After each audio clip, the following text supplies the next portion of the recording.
I'm here with Steve Magas, Ohio's bicycle attorney. Is it bicycle lawyer, bicycle attorney? Whatever, a bike lawyer, ohiobikelawyer.com. How about that? We'll get a plug. OhioBikeLawyer.com. And Steve's been on the show before. We've talked about a lot of things.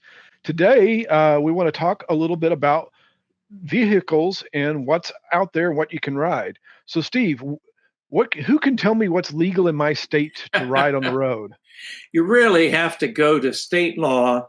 And in Ohio, each chapter of the law has a kind of a starting number. And 4511.01 is our definition section. One of the definitions that I've worked on over the years is the one that defines a bicycle. And at one point, a bicycle was a device, and I forget how the exact wording, but it had talked about tandem wheels. 2 wheels, basically. And then somebody got the idea, well, these old people are riding around on these big old trikes. You got 1 in the front, 2 in the back. And so the definition of what a bicycle was expanded to that. And then a buddy of mine who sits on the board of the Ohio Bicycle Federation says, hey, I ride this cat trike and it has 2 on the front and 1 on the back. So if I get in a wreck, am I riding an illegal vehicle? And because bicycles are vehicles, assuming you meet the definition of a vehicle, then you have the right to use the roadway as a bicycle/vehicle operator. But if your thing doesn't meet the definition of a bicycle, then arguably you don't have the right to ride it. And so he being a PhD, super technical type person, was afraid that if somebody hit him, and he got in a crash, the argument from the sharp insurance lawyer would be, oh, we don't owe you anything because you were riding an illegal vehicle. Yours had 2 on the front, 1 on the back, and the statute says 1 on the front, 2 in the back. So we developed a strategy for getting that changed, and the statute then read 2 or 3 wheels. We got the law changed, and the ink hadn't dried on that change when I got word of a story out of the Cleveland area where the police had pulled over this fellow who was driving on the road this thing that was called a Rhodes car, RHODES car, which is a 4-wheeled pedal device. And his son was autistic. And when his son was little, he used to love riding in the back of the bike. And now that the kid was 13 or 15 years old, he loved riding in this Rhodes car with his dad. And the Lakewood, I think it was City of Lakewood police came and said, hey, you can't drive that on the roads because it is a 4-wheel vehicle. And the statute says 1, 2, or 2 or 3 wheels. So they took him to court and they made him get off the road. And he called me, and then we got the statute changed. And now it doesn't really matter how many wheels you have as long as the thing pedals. I mean, that's the key, is that it's a self-propelled. And I don't even know that our statute now says pedal, because we have hand crank vehicles for people that can't pedal. And those are still considered bicycles because they're human powered. We've modified it. It probably was unmodified for 50 years. Then we modified it 3 times in about 5 years. But you have to look at state law to answer your question. Finally, you have to look at your state law, and if you're driving a thing that doesn't look like a bicycle with a wheel in the front, and a wheel in the back that you're pedaling, you have to make sure that whatever the thing is you're driving meets the legal definition of things that are allowed to be driven on the road. Well, I mean, Ohio's got a pretty good code, but what if the state doesn't define bicycles, or it uses the older 2 tandem wheel definition from the 1940s? Does it mean I can't ride my trike? I think it means you are at risk if some jurisdiction doesn't like the fact that these trikes are now coming in and taking up road space and slowing everybody down, and they're looking for a way to get you off the road. Some smart police officer might read the statute and say, here's an angle we can try. You're not allowed to ride that, and then they give you a ticket. It's one of those things where you can ride it until they tell you you can't, I guess. But the better approach rather than trying to get tickets is to examine the law, get with your state advocacy organization, and work to improve, the law. If there's a problem, maybe you ride it, nobody ever stops you, nobody cares. This became an issue in Ohio because we had a guy who was very technical on the board, and oddly enough, literally within a year after we changed that law, he was rear-ended and suffered injuries, and he called me from the scene. And had we not changed that law, the lawyer who got the other side of that case would have definitely been the type who would have figured out that, he doesn't meet the statute. So, it was the timing on that was good. So, the risk you run is twofold. Number one, maybe you get a ticket, but number two, if you get hit by somebody and you want to present a claim for injuries, or there's a wrongful death claim because somebody got killed on this thing, and that thing that they were riding doesn't meet the statutory definition, it may give a sharp insurance lawyer some argument to say, hey, you know what? We're not paying you. Too bad for your fractured ribs and your head injury and your broken leg. We don't owe you any money because you shouldn't have been out there on that thing. That's a risk as much as getting a ticket or being kicked off the road.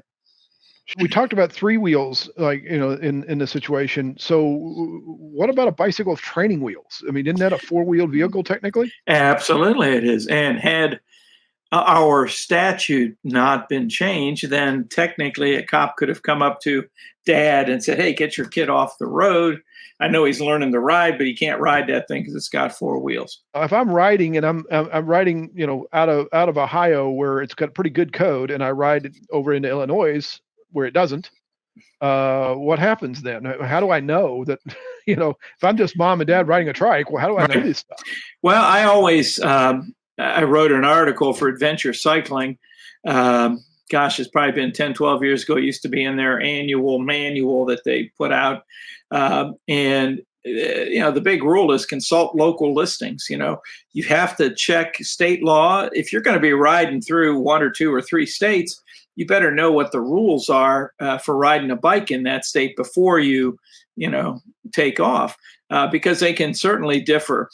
Ohio does not have a mandatory side path law. Other states do. So if you come from Ohio and you don't have to ride in that bike lane that's cluttered with debris, no one's going to ticket you for it. If you go to New York or Florida or someplace where they have a mandatory bike lane and you don't know that, you can easily get an expensive ticket doing what you do in your state all the time. So you just have to. There's resources out there. A good one is the League of American Bicyclists has a page that has all 50 state codes, and there's some brief summary of each code, I believe, on that page. And then there's a link where you can go click it and go read different people about it. But if you're going to go to three different states, if you Google Wisconsin bike law, Louisiana bike law, there's usually somebody similar to me in that state who writes about it as an advocate for cyclists, tells you what the rules are, gives you some warnings and tips and all of that. But it's your job. You drive a car in a different state, or you go down to Mexico in your car. You got to know what the laws are before you go. Yeah, I mean, generally though, car laws are uniform state to state. That's right. Yeah, but it would be nice if bicycles were. Yeah, but bicycles are not, and that's something that we really need to have people understand. Is that bicycles are not. In Ohio, bicycle law was not uniform city to city, street to street, until probably 2006, when we got the Better Bicycling Bill passed here in Ohio. We had a situation up in Cleveland and down in Cincinnati where one road would start in one city, meander through two or three different cities, same asphalt, would change names as it went. But in one city, you could ride two abreast. In another city, you had to single file if you were in that city. And in a third city, you were not allowed to ride on the road at all if it was during the rush hour, 6 to 8 and 4 to 6 or something like that. And you could literally ride on the same road and get three different tickets for doing what we do, every day. The Better Bicycling Bill basically mandated against that. We passed a law that said that you can't pass a local rule that changes the basic uniform rules of the road around the state. But those laws are still on the books. So even if you did your research and you rode through, one of the Mayfield Village or one of the big cities up near Cleveland, they still have all these goofy rules on there. I don't think they're enforceable, but they're on the books, and you might run into trouble just city to city. So yeah, no kidding. So let's talk about that. If I run into trouble, no pun intended, what can they do? Can they take my bike away from me? Generally not. You can't take the bike away, although again in Ohio, we had a couple of cities that had these goofy registration rules where you were supposed to, as soon as you came into the little village, you're supposed to drive your bike over to the police station or register and get a little badge to put on your bike. And if you didn't have that badge, they could confiscate your bike, sort of like a license plate on a car. Again, in 2006, those were generally banned, but I don't know if that type of thing applies in other states or not. I hope not. But can they, generally speaking? No, they can't take your bike. Generally speaking, they can give you a ticket, and it might be an expensive ticket. In Ohio, one of my first cases involved a guy who had gotten a DUI on his bike, and they wanted to assess 6 points to his driver's license. And they did that, and I had to get a court order from the municipal judge in Cincinnati and serve it on the Bureau of Motor Vehicles to get them to remove those 6 points because they weren't related to driving a motor vehicle, and they shouldn't be on his driver's license. Today, in 2006, again, we modified the points law so that you don't get points on your driver's license for bicycling infractions. So there's a lot of little things to think about as you're meandering around. Yeah, it makes a whole different dimension to planning cross-country tours and things like that, particularly on a recumbent. Oh, absolutely. Absolutely. And, the recumbent, I mean, are they generally legal? I think they're generally legal. I don't know that states, unless you're probably more familiar with that, because I know in Ohio they're legal, but around the country, I mean, you tend to get stopped because they look sort of motory, and the cops aren't sure what to do with them. And then you say, oh, no, I'm peddling this thing. The other, as you know, the phenomenon nowadays we've got is Eassist, and the whole industry has. It's one of the hottest selling segments of the industry. State laws differ, and some states have different wattage limits, and some states have. How would they know that this? If you're touring, they would probably not know that unless there's something about the bike that you've got this big thing mounted that's whirring and whizzing on the wheels or something, but they probably wouldn't know that that your bike met or exceeded state law relative to the size of the motor that can drive the bike. I think if you are a local person and the police know you and they know the story, you're more likely to get stopped than if you are riding from San Diego to Florida and you're just, cruising through town at a reasonable pace on your bike. Are they going to know somehow that you're using 1,000 versus 750 or 250 or whatever the limit has to be? I don't think they would. I mean, would it be illegal to do that? And what would the impact be? I mean, there's a situation where, in theory, I think the police could impound your vehicle if you're driving an improper or illegal or a vehicle that now needs a license because it meets, say, a motorbike definition, but not an electric bike or e-bike definition. So, that could pose some potentially hairy legal issues depending on, how aggressive the cops were and, how they wanted to treat you. But would they know just from looking at it? They'd have to be pretty sharp, I think, or you'd have to be going, 40 miles an hour. And it's like, man, that guy's, he's riding a motorcycle, not a bicycle. And then they would, start to wonder. Yeah, one thing I always try to point out to people on this is the police have the internet, and they've had it for more than a day. Yeah. And so when you're out there and you're talking about your 1,500 watt motor, and then you do have a problem, they're going to search your social history. That's right.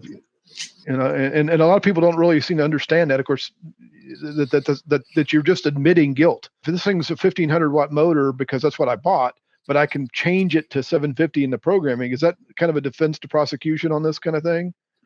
I don't think anyone has ever tested that. If I had that case, I think I could make a really good argument that that's the purpose of the statute was to limit how fast you could take the bike and how big of a motor you could use to drive the bike. And if there's some sort of limiting device that you testify was clicked on and you showed that to the officer when he stopped you, is it a good defense? Could be. Depends on how the statute is written and what it is they're actually charging you with. But yeah, I think that's a good argument. So what about if in some cities, they've got trails that say no motor vehicles prohibited, and some of them even say no e-bikes.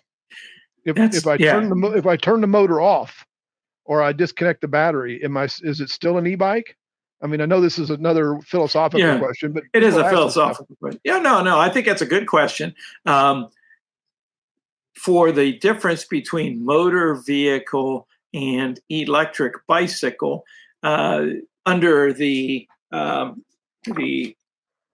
sort of model legislation that the e-bike people are pushing each state to adopt, and that many states have adopted. The model legislation says an e-bike is not a motor vehicle. So they don't want, because once you fall into the motor vehicle category, typically in a state there are other requirements in terms of lights and whatever, turn signals, or there may be licensing requirements or whatever. So if there is a no motor vehicle sign, I think you're good. If it says no e-bikes and you convert your bike to so that it's not using electric power, I think you have a good argument that even though it is an e-bike, you've converted it back to a normal, really heavy, slower, bike. A better approach is for you and your buddies to go to the local advocacy group and the state advocacy group and say, hey, here's a problem. Why don't we fix this legislatively so me and these guys and everybody else in the state doesn't have this problem anymore, and see if you can make some progress. What do I do if I'm in a collision with my bicycle? Either I've had an impact or somebody's impacted me. What steps do I do, particularly if I'm on these edge cases? So let's assume for a minute that there is a crash. Your bike is damaged, you've been hurt, and for now, let's just say that the other guy was totally responsible. There's no argument that you did anything wrong. You then, in just about every state, I believe, you have a claim against that person, which would be covered by that other person's automobile insurance. So your medical bills and your property damage, pain and suffering, all of that would be paid by this other person's insurance. Now, some states have a different type of coverage, no fault coverage, and that changes how the claim is presented. That changes what types of claims can be presented. That changes how much you might get. Ohio doesn't have that. If you get hit in downtown Cincinnati, you don't have that. If you get hit on the bridge going into Kentucky, technically Kentucky owns the river and they own the bridge, and the law has changed, and now you're in a no-fault state. So it's an entirely different animal at that point. You do the same things to protect yourself, though. And I've written about this, and I've also have a little 4x6 card that gives you the top 10 things to do if you're in a crash, assuming you can think about it at that point in time. Number one, make sure you get the police there. Make sure you get an ambulance there. Don't try to be the hero and walk away with your arm dangling and your leg wobbly and your head, unclear. I have a client now who was the head of probably the most important advocacy group in Ohio outside of the Ohio Bicycle Federation. She was the leader of that group. She'd been doing that for years. She got hit by a car, and she called me from the scene, and she says, I feel pretty good. I think I'm just not going to call the cops. And I said, hold on. Number one, you don't sound right to me, just talking to you. And you got to get the police there. You got to get an ambulance there. And it took 2 or 3 calls, but she finally did. And then, as happens in these things, your adrenaline fires up after you get hit. And adrenaline is like magic pixie fairy dust. I mean, it makes you feel better. It makes you, kind of aware more than you are. And then as soon as that wears off, it's like, oh man, my belt got wrung and my arm hurts. And, I can't tell you how many times I've had cases where somebody has a crash and they may have some other injuries, but they have this little pinch in their shoulder that won't go away. And then as time goes on, they can't get their shoulder up over their head anymore. And it turns out they have a tear in the rotator cuff or the labrum that has to be repaired. And all of a sudden you've got a $30,000 chunk of surgery that's going to keep you out of commission for 6 to 8 months before you're 100% better. And it goes from my neck hurts case to a major piece of personal injury claim. So you want to protect yourself at the scene. You want to protect your bike at the scene. You don't want to let people move stuff around, change everything. Don't, try to keep the car and the bike in the same place until the police get there. Make sure the police document it. Make sure your story of the case and what happened goes to the officer. Make sure witnesses are cataloged at the scene. If you're able to take pictures at the scene and videos on your phone, do it. And you cannot have too many pictures of the scene, your bike, the car, the other guy's driver's license, the other guy's license plate, your injuries, your wounds, your bleeding, whatever. You want to get as much as you can get or have somebody else take them for you, pictures, video, so that 3 days, 3 months, a year and a half later, we can go back and really see, what happened there. Get yourself treated. Get to the hospital.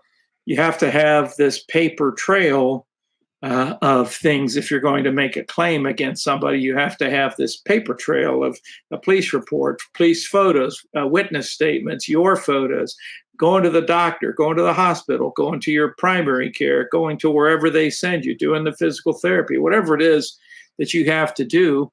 We have to have a paper trail of that, or else it almost doesn't count in the eyes of the insurance company when we go to present that claim to the other driver. This all assumes the other driver, A, sticks around, B, tells the truth, and C, has insurance, and D, was at fault entirely. If any of those things change, then it becomes more complicated and a little more complex. For example, let's say the other guy says, hey, it wasn't my fault. It was your fault. You pulled out in front of me, Mr. Bicyclist. I had the right of way. This was your fault. And not only am I not paying you, I'm sending you a bill for the damage you caused to my car. I've had that case twice, 3 times, once with a police officer. And two of the cases involved motorcycles where the motorcycle tried to pass the bicycle rider in a dangerous, what we felt was a dangerous manner, and the bicyclist and the motorcyclist collided. And in each case, the motorcyclist sued my client before my client was even recovered from the crash. What do you do in that case? Hopefully you have homeowners insurance. If you have homeowners insurance, that insurance provides a defense to you in the event that you are on your bike and you are accused of negligently causing some damage or hurting someone else. If you run over a kid in a crosswalk, or you are on the bike path and you go left of center and hit somebody, those people can turn around and have a claim against you, and those are covered under your homeowner's policy. So what if you don't have a motor vehicle? If you don't have a couple, like our friend Nina on the show here, she's car free. How does she get an insured motorist? You don't, unless you have purchased. There are a few companies that write what's called bicycle insurance. It's called Merkel and Velo and Velo insurance. They write a sort of a substitute for uninsured motorist coverage. The problem is the last time I checked and talked with those folks, they maxed out at like 25,000. So yeah, it's real small. It's small. It's not real expensive, but you don't get a lot of coverage. But it gives you something. If you don't have a car, again, I don't know if Velo offers MedPay. I think they do medical payments coverage, and you pay another little extra premium to get that. And if nothing else, it gives you some money to cover your out-of-pocket expenses that come up. If you don't have health insurance, at least it gives you some money to pay for medical bills. And if you do have health insurance, but you have a deductible, all of a sudden you have this cash flow issue where, you may have a claim at some point that might get paid, but it may take 3 years to get paid. And your hospital wants, your $5,000 copay right now. So you might be able to tap into a medical payments coverage for that on your auto or your bike insurance. Well, Steve, as always, thank you for joining us. We'll link your information at the bottom as always. And of course, how to get your cards, because that's something that everybody should carry with them. And certainly if they get a chance, read some of your articles, because I've always found them interesting. Any last words? Well, you can always go to ohiobikelawyer.com. You can reach me, bikelawyer@me.com. If you send me a note with your name and address and how many you want, I'll send out a dozen or a couple hundred or 1,000 for a ride, whatever. I mean, we've drop shipped up to 2,500, I think, for a big event in the past. So whatever, we just want to get the information out to people, and we're happy to do that. So, but I'm always happy to talk bike. So anytime anybody wants to call or write, I generally get them a pretty quick response from me. That's great. Thanks again, Steve. Thank you. There's no, horsepower motor in it, and okay, I'm going to jump right in here because that you just triggered Doug, Steve. You will be here for 3 hours if you start going into Doug's getting stopped by police. Because I think we spent 3 hours on that in one of these shows. We just did another, Steve. We just did another cross country. Actually, did 2 cross countries, and I've got lots of police stories to tell. Oh boy! But we usually invite them. Usually invite them to come in and take a whiff. And that will, doesn't pass the smell test. That's right. Yeah, that's right.